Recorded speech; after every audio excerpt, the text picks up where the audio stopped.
এই যে জুয়েল একটু আগে ওর ভাইয়ের কথা বলছিল, আসলে আমি নিজেই চোখের পানি ফেলতেছিলাম, আপনি হয়তো দেখেছেন।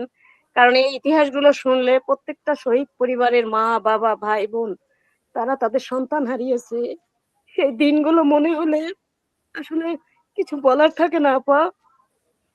তখন আমার টাকার কি পয়সায় কি, কারণ আমার আসল সম্পত্তি চলে গেছে, সেই আসল সম্পত্তি আমার কাছে নাই। কিন্তু রাষ্ট্রের কাছে, এই রাজনৈতিক দলগুলোর কাছে, প্রত্যেকটা জনগণের কাছে আমাদের আশা আকাঙ্ক্ষা শুধু আমাদের সন্তানদের সম্মান করুক, এই পরিবারগুলোকে সম্মান করুক। যদি একজন শহীদের সম্মান যদি আল্লাহ তাআলার কাছে যদি বাবা মাকে কিয়ামতের মাঠে যদি তাজ পরানো হয়, কিন্তু এই বাংলাদেশের মাটিতে আমার সন্তানের শহীদ হিসেবে পরিচিত হয়ে কি পেলাম আমরা? আসলে এটা অনেক দুঃখজনক। আসলে আমার আপনাকে বলার কোনো ভাষা নেই, কারণ আমার সন্তানকে আরো যেভাবে মেরেছে আমি আমার সন্তানের মুখটাও দেখতে পারি নাই। আমার সন্তানকে গুম করে দেওয়ার জন্য, মানে শেষ করে দেওয়ার জন্য কেউ যেন চিনতে না পারে এমন ভাবে পুড়াই দিছে। আমার ছেলে 5 ফুট 8 ইঞ্চি লম্বা ছিল, কিন্তু আমি ওর লাস্ট পেয়েছি মনে হয় 4 ফুটও পাই নাই, কারণ ওর পায়ের হাড় ছিল শুধু, কোনো মাংস ছিল না। হাঁটু থেকে রানের এদিকে কোনো মাংস ছিল না, শুধু আমি কোমর থেকে এদিকে বডিটা দিয়েছি।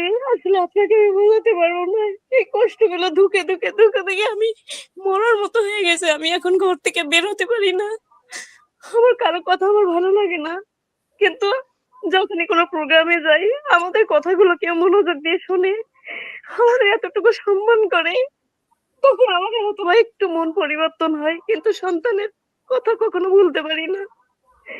কারণ আপা আপনি দেখেন নাই, যার যার সন্তান সেই দেখেছে, যার যার স্ত্রী তার স্বামীকে দেখেছে, যার বাবা সেই সন্তান তার বাবাকে দেখেছে।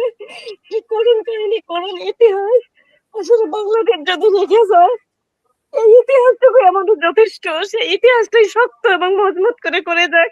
আমরা বাবা মা হিসেবে টাকা পয়সা দাবি করি না, কারণ টাকা আমাকে 50,000 দিল, আমি কাল স্টক করে মরে যেতে পারি, কিন্তু আমার সন্তানের ইতিহাসটা থেকে যাক। আমি যে সরকারি আছি, আমার আবেদন শুধু আমার সন্তানদের ইতিহাস প্রত্যেকটা বই পুস্তকে থাকুক, প্রত্যেকটা রাস্তাঘাটে থাকুক, তাদের নামে সবকিছু নামকরণ করা হোক, কারণ এই সন্তানগুলো আর কোনোদিন ফিরে আসবে না। কিন্তু কোথাও কোনো নাম দেখলে বাবা মার বুকটা হয়তো শান্তি পাবে, বাবা মার বুকের ভেতরটা একবার নামটা দেখলে জল করে উঠবে।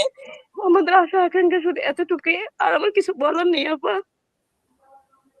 আমাদের শহীদ পরিবারের সবারই খুব কষ্ট, যে আসলে এই আশাটা আমরা কখনো করিনি।